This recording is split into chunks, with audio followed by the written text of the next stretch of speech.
Mientras tú dormías, el mundo seguía tomando malas decisiones. Estas son las noticias más importantes de la semana. Imagínate estar preso, pero con delivery, calefacción, con todas las comodidades.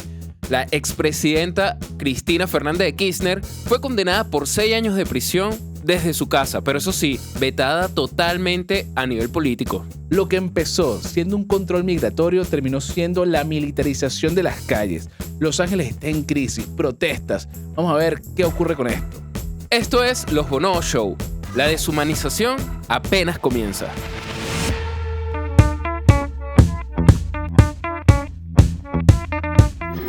Ok, paren todo. La justicia argentina hizo historia.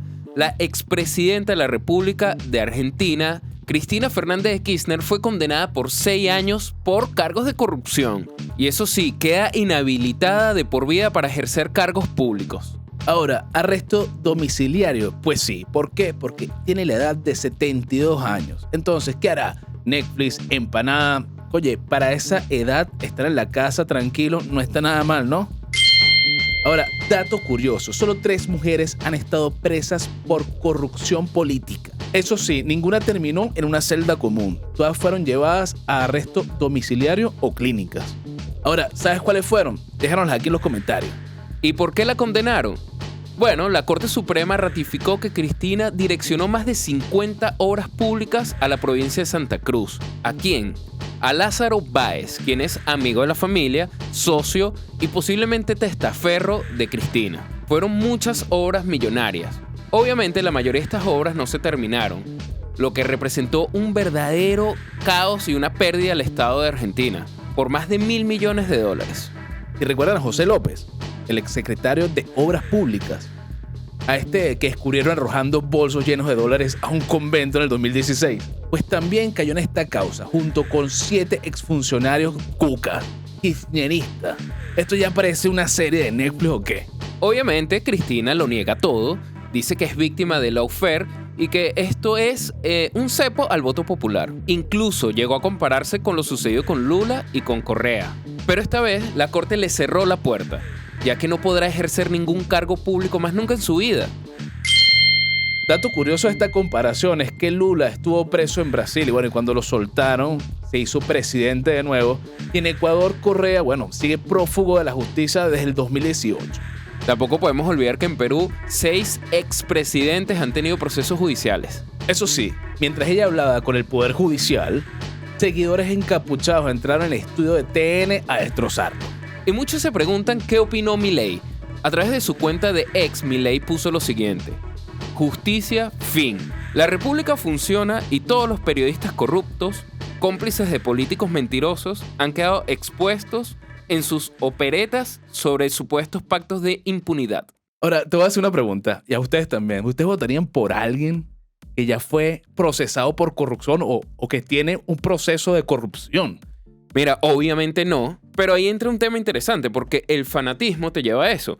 Porque las personas que son seguidoras de Cristina seguramente verán que todo esto es manipulado y que todo esto viene orquestado desde el poder para sacarla a ella de la política. Pues, y puede que sea así de drástico, pero ahí nos vamos un poco más allá.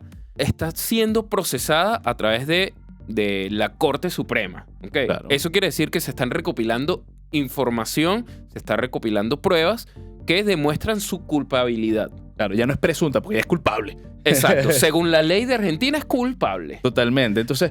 ¿Votarías de nuevo sabiendo esto? La gente vota y no se trata de tener paralelismo o tener un polo o ser de derecha o ser de izquierda. Simplemente son valores. Tú no puedes tener falta de valores y no puedes estar alcahueteando a gente que está destruyendo tu patrimonio o destruyendo tu nación. Es increíble. Sí. Pero como vivimos en una sociedad tan polarizada, esto lo que más bien hace es potenciarla. Porque a lo mejor la ponen como víctima, como que está siendo... un mártir. Exacto. Entonces, en el fondo, obviamente no debería de tener derechos a alguien que está demostrada su corrupción, no debería tener derechos a estar más nunca representando a un país. Así que no te dejes engañar y busca la verdad. Pero bueno, aquí lo importante es lo que tú pienses también. ¿Tú crees que Cristina es culpable o simplemente es una perseguida política más? También puedes comentar qué te parece si esto fortalece a Milei o simplemente fortalece a la oposición.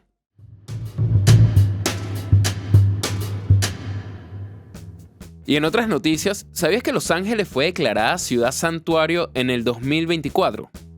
Pero ahora mismo está en llamas por unas protestas masivas que para muchos son amenazas. Y todo esto por la política migratoria de Donald Trump. Lo que comenzó como las redadas del ICE terminó encendiendo una ola de protestas en toda la ciudad.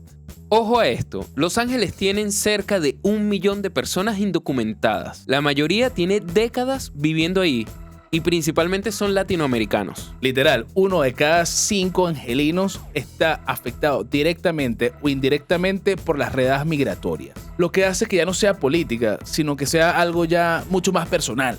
¿Pero por qué están protestando? Bueno, las manifestaciones comenzaron cuando el ICE comenzaron a hacer redadas masivas e indiscriminadas.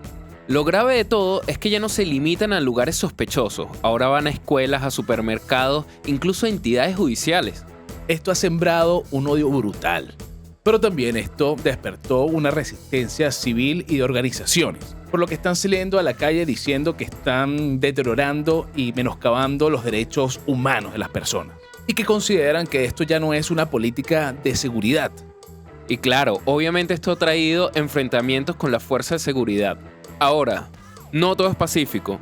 Obviamente siempre hay grupos que aprovechan el caos para aprovechar de delinquir y sacar provecho. Como este ejemplo que vemos de un grupo de personas que entraron a una tienda de Apple a saquearla. Ante esto, la alcaldesa de Los Ángeles, Karen Bass, puso un toque de queda en el centro de Los Ángeles, ya que en solo 5 días se reportaron 23 saqueos continuos a comerciantes. Pero aquí es donde sube el tono, todo escala a otro nivel, porque el presidente Donald Trump envió más de 4,000 funcionarios de la Guardia Nacional y 700 Marines a Los Ángeles. ¿Y cuál es el problema? Que ni el gobernador Gavin Newsom ni la alcaldesa lo aprobaron o lo solicitaron. De hecho, lo condenaron públicamente. Mira. Trump is pulling a military dragnet all across Los Angeles, well beyond his stated intent to just go after violent and serious criminals. His agents are arresting dishwashers, gardeners, day laborers, and seamstresses. That's just weakness masquerading as strength. Donald Trump's government isn't protecting our communities, they're traumatizing our communities. Pero esto no se quedó solo en Los Ángeles, esto ha escalado a otras dimensiones, a otras ciudades, ha ido a Nueva York, a Texas y hasta San Francisco. Y aquí es donde se ve claro el quiebre político, ya que en Texas el gobernador republicano ordenó represión violenta, pero en San Francisco y Nueva York los demócratas alentaron la protesta como un derecho. Y como si fuera poco, Donald Trump dijo que podía invocar la ley de insurrección de 1807. Una ley que le permitiría utilizar al ejército dentro del país para sofocar las protestas. Y esto ha generado mucha polémica porque dicen que puede usar esto de una manera autoritaria. Y la primera pregunta que nos surge con esto, ¿hay justicia en una persona que lleva 10, 20 años trabajando y pagando impuestos y se ha tratado como un criminal? No sé, es paradójico porque llevas 20 años y no has sacado tu residencia o la forma de estar legal, y al mismo tiempo es como que ya tienes 20 años en un lugar, ya eres parte de esa vida, ¿sabes? Y además estás contribuyendo con un país. Ojo, no todo el mundo, ¿no? Hay gente mala y gente buena.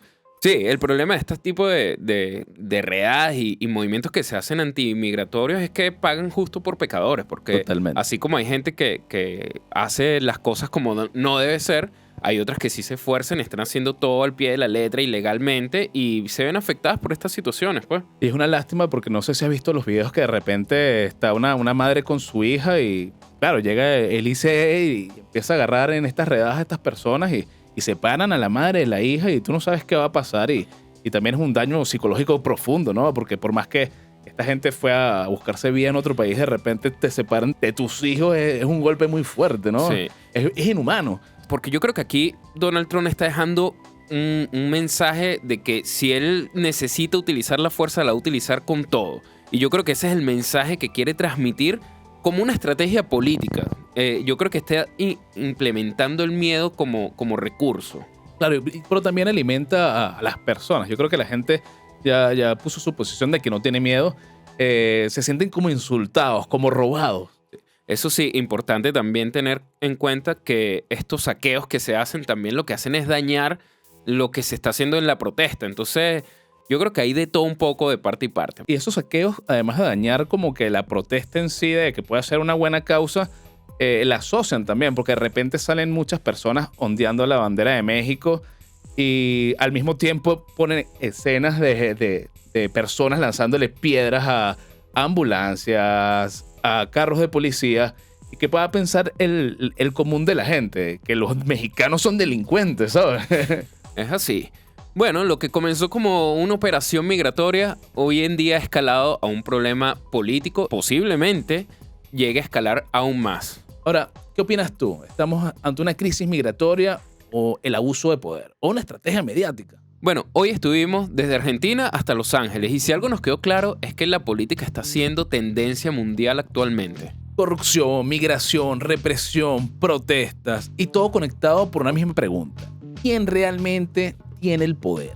Y más importante aún, el que tiene el poder, ¿cómo lo está utilizando?